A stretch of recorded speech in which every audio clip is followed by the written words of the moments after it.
What if I told you there are vices that, instead of destroying you, can be portals to the divine? That there are behaviors considered sins by society, but which God reserves exclusively for souls who were chosen from birth for a greater mission? Carl Jung spent decades studying the human psyche and discovered something disturbing. Certain people carry impulses that most will never understand. These aren't character flaws. They're marks, seals of a deeper spiritual journey. While the world condemns them, the universe protects them. Have you ever felt that your flaws seem to serve a greater purpose? That the more you try to get rid of them, the more they insist on remaining? Maybe you're not fighting demons. Maybe you're resisting your own destiny. In this video, I'll reveal the 6 secret vices that only chosen souls possess, and why trying to eliminate them might be the biggest mistake of your spiritual life. Vice 1. The sacred doubt. There is a kind of doubt that most people never experience. It is not the simple uncertainty about which job to take or which person to trust. It is something far deeper and far more unsettling. It is a doubt that questions the very foundations of everything you have been taught to believe. While others accept what they are told and move forward with their lives, something inside you refuses to settle. Something keeps asking questions that have no easy answers. This is not weakness.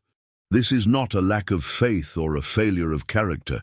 Jung spent his entire career studying people who carried this exact burden, and what he discovered changed everything we thought we knew about the human soul.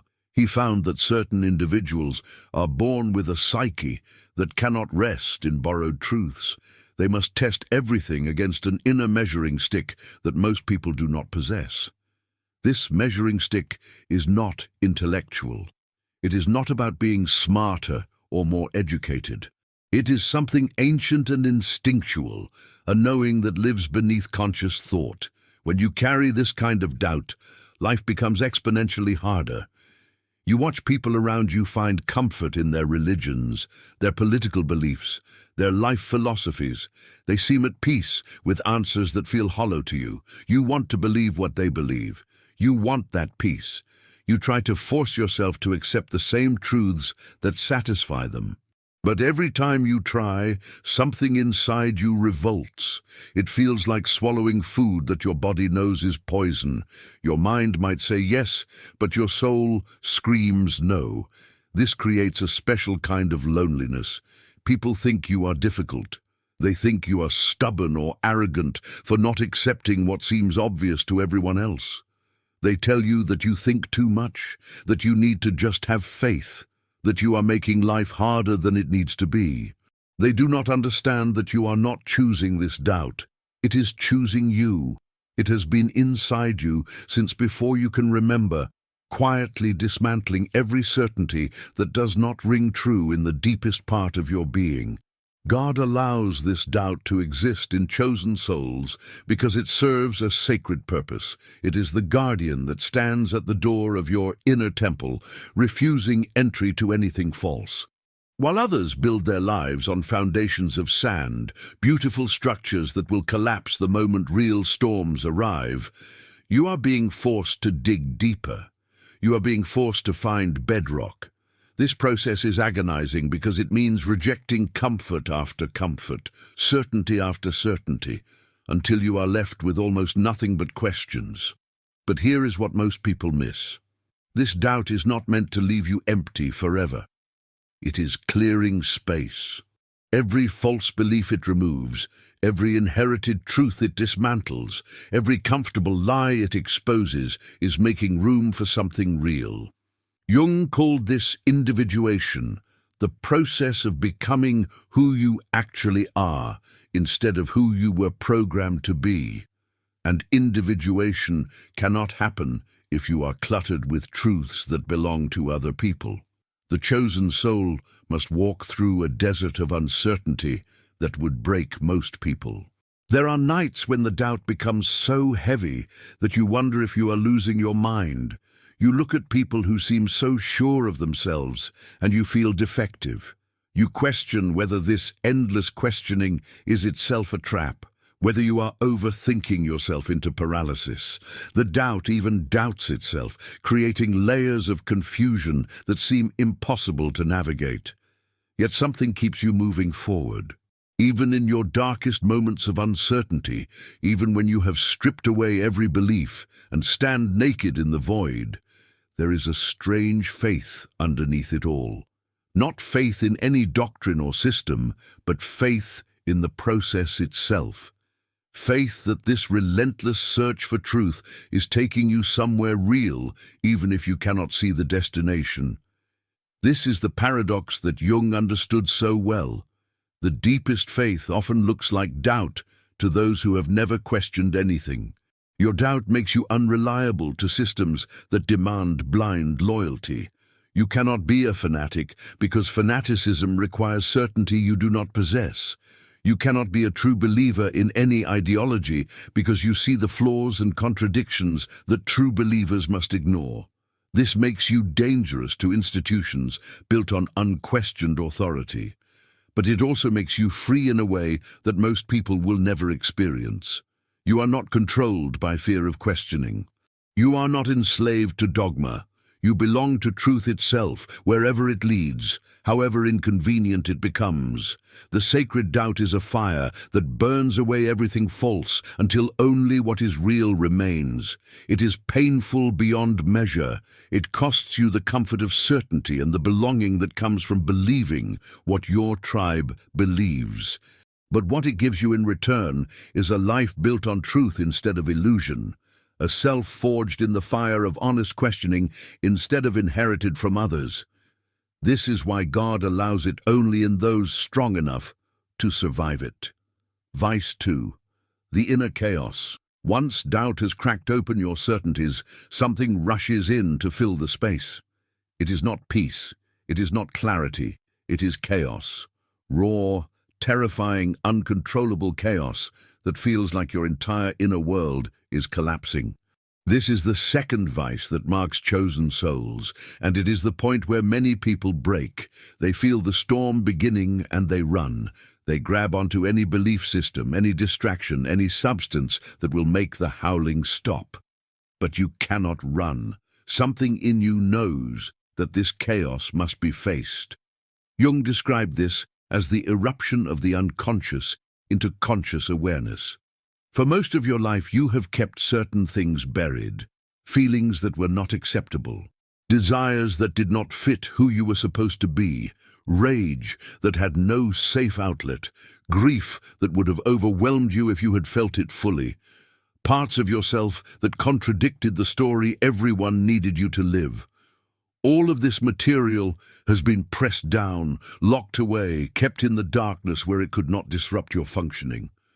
But the sacred doubt has unlocked the door, and now everything you have repressed comes flooding out at once. It does not come gently. It does not wait for you to be ready. It crashes into your conscious mind with the force of a dam breaking, and suddenly you are drowning in emotions and impulses you do not recognize as your own. You wake up angry for no reason. You cry without knowing why. You feel urges that shock you. You think thoughts that scare you. You are no longer sure who you are because the person you thought you were is dissolving. This is terrifying to experience and terrifying to witness. People who love you do not understand what is happening. They see you changing in ways that frighten them. The stable, predictable person they knew seems to be vanishing, replaced by someone volatile and unpredictable. They want you to get help, to take medication, to do whatever it takes to go back to who you were. But you cannot go back. The old self is dying, and death is never peaceful. God allows this chaos because transformation requires it. You cannot become something new while clinging to what you were. The caterpillar must dissolve completely inside the cocoon before it can become a butterfly. Your old identity, built from the expectations of others and the roles you were assigned, must break down before your true self can emerge. This breakdown feels like madness. It feels like you are losing everything, but you are not losing yourself. You are losing the false self, and that loss, though agonizing, is necessary. During this period, you may do things that make no sense to anyone, including yourself. You might end relationships that seemed solid. You might quit jobs that provided security. You might abandon paths you have walked for years. From the outside, this looks self-destructive. People will tell you that you are throwing your life away, that you are making terrible decisions, that you need to stop and think. But the chaos is not interested in logic. It is interested in truth. And sometimes truth requires destroying what is not real, even when what is not real has become comfortable. Before we continue, if you want practical tools to integrate your shadows, check out the SIM Method ebook. It's a practical guide that can help you unlock your inner power in just 5 minutes a day. The link is in the first pinned comment below. Vice 3. The voluntary isolation. After the chaos has torn through your inner world, something unexpected happens. You begin to pull away, not because you hate people or fear connection, but because something deeper is calling you inward. This is not the isolation of depression or social anxiety. This is a deliberate, almost magnetic withdrawal from the noise of the world. While others seek constant company and validation, you find yourself craving silence and solitude in ways that feel almost primal. Jung recognized this as a crucial stage in psychological development. He called it the descent into the unconscious, a journey that cannot be made in crowds. The chosen soul feels this pull intensely. You start declining invitations. You stop returning messages as quickly. You need more time alone than you ever did before. People notice. They worry. They ask if you are okay, if something is wrong, if they did something to upset you. You struggle to explain because how do you tell someone that you need to disappear for a while to find yourself? This isolation is not about running away from life. It is about turning towards something that can only be heard in silence.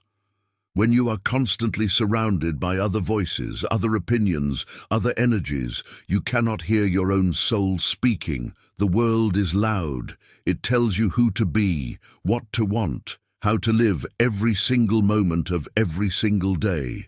It takes silence to wash all of that away and discover what remains when external noise stops. During this time, you may lose friendships. People take your withdrawal personally. They think you have changed, that you no longer care about them, that you have become cold or distant. Some will try to pull you back into the social world with guilt or pressure. Others will simply drift away, unable to understand why you need what you need. This loss is real, and it hurts. But something in you knows that protecting your solitude is more important than maintaining connections that drain the energy you need for inner work. God allows this isolation because certain truths can only be discovered alone. In solitude, you are forced to face yourself without distraction. You cannot hide behind social roles or lose yourself in the needs of others. You sit with your thoughts, your fears, your desires, without anyone else's perspective filtering them. This is where you begin to distinguish between the voice of your authentic self and all the voices you have internalized from the world. The isolation also serves as a cocoon. Just as the caterpillar must seal itself away to transform, the soul undergoing deep change needs protection from external interference. People mean well, but their advice and opinions during this vulnerable time can disrupt the natural process unfolding within you. They want to fix you, help you, guide you back to normalcy. But normalcy is exactly what you are outgrowing. You need the space to become something new without anyone trying to shape that becoming. In the silence, strange things begin to happen. Dreams become more vivid and meaningful. Thoughts you have been avoiding surface and demand attention. Memories return with new significance. You start seeing patterns in your life that were invisible when you were caught up in daily noise. The isolation strips away distraction and forces clarity. It is uncomfortable. There are moments when loneliness becomes almost unbearable, and you question whether this withdrawal is healthy or harmful. But if you can endure it, if you can resist the urge to fill the silence with meaningless activity or superficial connection, something profound emerges. You begin to know yourself in a way that is impossible when you are always performing for others. You discover desires that are truly yours, not implanted by culture or family. You find strength you did not know existed. You hear the voice of your soul clearly for perhaps the first time in your life. This period of isolation does not last forever. Eventually, you will return to the world, but you will return different. You will return knowing who you are in a way that cannot be shaken by external opinion. You will return with boundaries that protect your energy and truth. You will return able to connect with others from a place of authenticity instead of need. The isolation was not about abandoning life. It was about finding the self you need to bring back to life. Vice 4.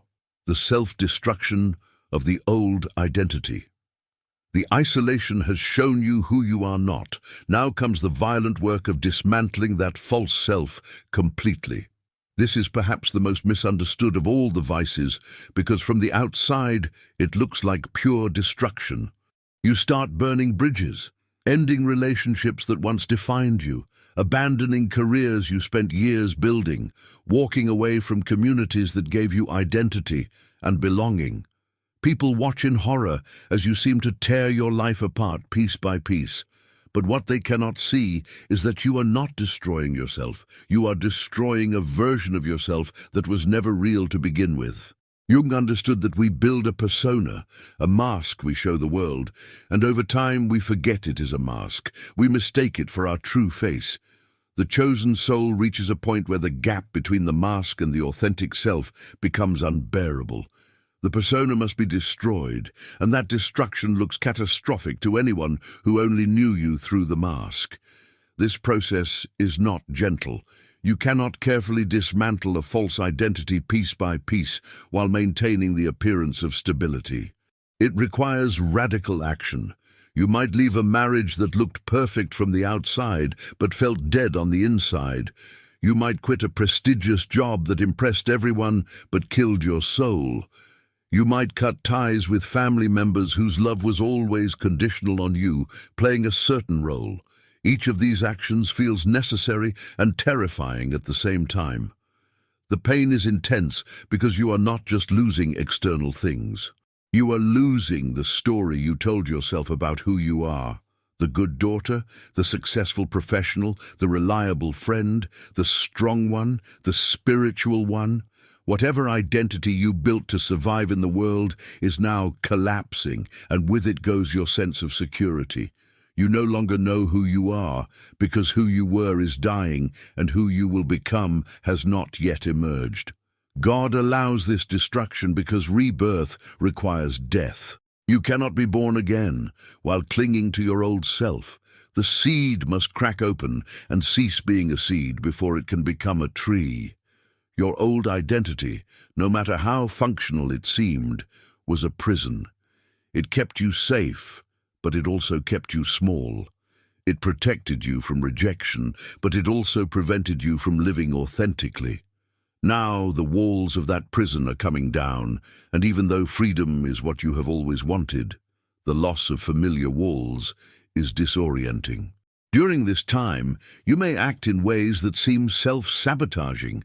You pick fights that end important relationships. You make impulsive decisions that eliminate options you might have wanted later. You burn opportunities before they can tie you down. To rational observers, this looks like madness, but there is a deeper wisdom at work. Your soul knows that you cannot ease your way into a new life. You must make the old life impossible to return to. You must close doors so completely that going backward is no longer an option. The judgment from others during this phase is brutal. They tell you that you are throwing your life away. They say you are having a breakdown, a crisis, that you will regret these choices. They remind you of everything you are giving up and cannot understand why you would sacrifice stability for uncertainty. Their fear for you is real, But what they do not understand is that staying in the old life would be a slower, quieter death. You are not being reckless. You are fighting for your soul. Jung called this the integration of the shadow, the process of acknowledging and incorporating all the parts of yourself you had denied. The obedient child must acknowledge their rebellion. The people-pleaser must own their selfishness. The optimist must face their darkness. Every quality you pushed away to maintain your persona must be brought back and integrated. This integration requires destroying the rigid structures that kept those qualities locked out.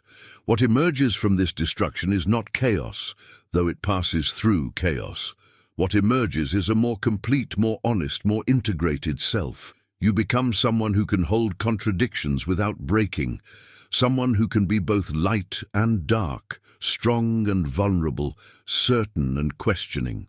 The old identity was too narrow to contain your full humanity. It had to be destroyed so something larger and truer could take its place. This is the sacred work that only chosen souls have the courage to undertake. Vice 5. The carnal escape. Now we arrive at the vice that most people judge the harshest. After the doubt, the chaos, the isolation and the destruction, something else emerges. A hunger. Not a spiritual hunger or an intellectual hunger, but something raw and physical. The body, having been ignored during so much psychological and spiritual work, demands attention, and it demands it loudly. This manifests as intense cravings, compulsive behaviors, a need to feel something in the flesh that grounds you back in physical reality. This is where chosen souls often stumble into what looks like complete moral collapse. Addiction, promiscuity, excess, indulgence in every form. You might find yourself drinking too much, eating too much, seeking sexual experiences that would have shocked your former self. You might develop compulsions around substances, pleasure, sensation. From the outside, this looks like you have given up on your spiritual journey entirely. People who admired your seeking now see you as lost. Even you might judge yourself harshly for falling into behaviors you once looked down upon. But Jung understood something crucial about this phase. He recognized that spiritual development is not a linear ascent into higher consciousness. It is a spiral that sometimes requires descent into the body, into the instincts, into the flesh. The soul that has spent too much time in abstract realms of thought and spirit can become ungrounded, disconnected from the earthly reality it inhabits. The carnal escape is often the psyche's way of forcing reconnection with the physical dimension of existence. When you have spent months or years questioning everything, dismantling your identity, sitting in isolation with overwhelming emotions, your body eventually rebels.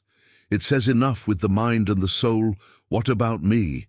And if you have been raised in traditions that taught you to transcend the body, to see physical desires as obstacles to spiritual growth, this rebellion creates enormous guilt. You feel like you are betraying your higher self by indulging lower appetites.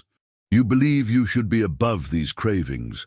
God allows this vice because the body carries wisdom that the mind cannot access. Your physical self knows things your thinking self has forgotten. When you drink or eat or make love or lose yourself in sensation, you are not just escaping. You are also remembering that you are an animal, a creature of earth, not a disembodied spirit. The chosen soul often becomes so focused on transcendence that they forget incarnation is also sacred. The flesh is not a prison to escape, but a temple to inhabit fully. The danger, of course, is that these escapes can become traps. What begins as a healthy reconnection with the body can spiral into addiction and genuine harm. This is where discernment is crucial. Some indulgence is the psyche seeking balance. Prolonged excess is the psyche trying to numb pain that needs to be faced. The line between the two is not always clear, especially when you are in the middle of it. You need these experiences to feel alive again, but you also risk losing yourself in them entirely. Jung saw many of his patients go through this phase. The ones who emerged stronger were those who could experience the carnal without identifying with it completely. They allowed themselves to be human, to have desires and weaknesses, without making those desires and weaknesses their entire identity. They learned to satisfy the body without being enslaved to it. They found a middle path between repression and indulgence, a path that honored both spirit and flesh. What people miss about this vice is that it often precedes breakthrough. The person who never allows themselves to fall, who maintains perfect discipline and control, often remains stuck in spiritual pride. The person who falls and learns to stand back up discovers humility and compassion. They stop judging others for their struggles because they have lived those struggles. They develop empathy that only comes from personal failure. The carnal escape, when survived and integrated, becomes a doorway to deeper humanity. This phase teaches you that you are not just a soul having a temporary physical experience. You are a soul and body unified, and both dimensions deserve respect. Your spiritual insights mean nothing if they leave you unable to function in physical reality. Your highest truths must be lived through your lowest instincts. The chosen soul must learn to dance between heaven and earth, to honor both the divine spark and the animal nature. This dance is learned through falling, through excess, through discovering your limits by exceeding them. Vice 6, the hunger for forbidden knowledge. The final vice is perhaps the most dangerous and the most transformative. While others are satisfied with surface explanations and comfortable truths, something in you hungers for what lies beneath. You are drawn to knowledge that society deems dangerous, unnecessary, or heretical. Not because you want to rebel, but because you cannot rest until you understand how things really work. This hunger leads you into territories that most people wisely avoid. You find yourself reading books that challenge fundamental assumptions about reality, studying philosophies that contradict everything your culture holds sacred, exploring spiritual traditions that your religion warned you against, investigating psychological depths that reveal uncomfortable truths about human nature, questioning scientific paradigms, examining conspiracy theories not because you believe them all, but because you need to understand why people believe them. You cannot accept the official story about anything. You must dig deeper. This makes you dangerous to systems that rely on controlled narratives, teachers who want obedient students, religious leaders who need faithful followers, political movements that demand ideological purity, corporations that prefer consumers who do not ask too many questions. You cannot be any of these things because your hunger for truth is stronger than your need for belonging. You will sacrifice community, career, even relationships to pursue knowledge that others fear. Jung himself exemplified this vice. He studied alchemy when it was considered medieval superstition. He explored Eastern religions when Western psychology dismissed them. He took seriously the dreams and visions that conventional science ridiculed. He went where his curiosity led him regardless of professional consequences. This cost him his relationship with Freud and his standing in mainstream psychology. But it also led him to insights that transformed our understanding of the human psyche. The hunger for forbidden knowledge often begins with a simple question that no one around you can answer satisfactorily. Why do we really suffer? What is consciousness? What happens after death? Is reality objective or constructed? The approved answers feel hollow, so you start searching outside approved sources. You discover that history is more complex than you were taught, that science has blind spots, that spirituality contains depths religion never mentioned, that human nature includes capacities for both transcendence and horror that ordinary life conceals. God allows this hunger because truth cannot be found within safe boundaries. Every profound discovery in human history came from someone willing to look where they were told not to look. Every breakthrough required questioning what everyone else accepted. The chosen soul is given this hunger because they are meant to expand the boundaries of human understanding. They are meant to bring back knowledge from territories that others fear to explore. The suffering comes because this path is lonely beyond measure. You cannot share what you discover because most people do not want to know. They are comfortable in their ignorance. When you try to tell them what you have learned, they look at you with fear or pity. They think you have lost your way. They worry that you have been deceived by dangerous ideas. They do not understand that you have no choice. The hunger drives you forward no matter the cost. You also face the very real danger of getting lost. Not all forbidden knowledge is true. Not every hidden teaching contains wisdom. The territories you explore are filled with traps, delusions, and genuinely harmful ideas. Without discernment, you can fall into paranoia, lose touch with reality, or adopt beliefs that damage your ability to function. The hunger must be balanced with skepticism. You must question the hidden teachings as rigorously as you question the conventional ones. But those who navigate this vice successfully return with gifts. They see connections others miss. They understand the symbolic language that speaks through dreams, myths, and synchronicities. They can hold multiple perspectives simultaneously without needing to collapse them into false certainty. They become bridges between worlds, translating esoteric wisdom into language ordinary people can grasp. They serve as guides for others beginning their own journey into forbidden territories. Jung believed that the psyche contains all knowledge, that deep within the unconscious lies a collective wisdom inherited from all human experience. The hunger for forbidden knowledge is really the soul's hunger to remember what it has always known. You are not learning new things so much as recognizing ancient truths that were buried beneath layers of conditioning. This recognition is painful because it reveals how much you have forgotten, how far you have strayed from your own inner knowing. The chosen soul cannot ignore this hunger. They cannot settle for easy answers or stop asking difficult questions. They must follow their curiosity into darkness, into uncertainty, into realms that offer no guarantees of safe return.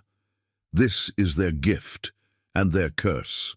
They will always be seekers, never settlers, always students, never graduates, always hungry for the next layer of truth beneath the current understanding. And in this endless seeking, they fulfill their purpose. They keep the flame of genuine inquiry alive in a world that prefers comfortable lies to uncomfortable truths.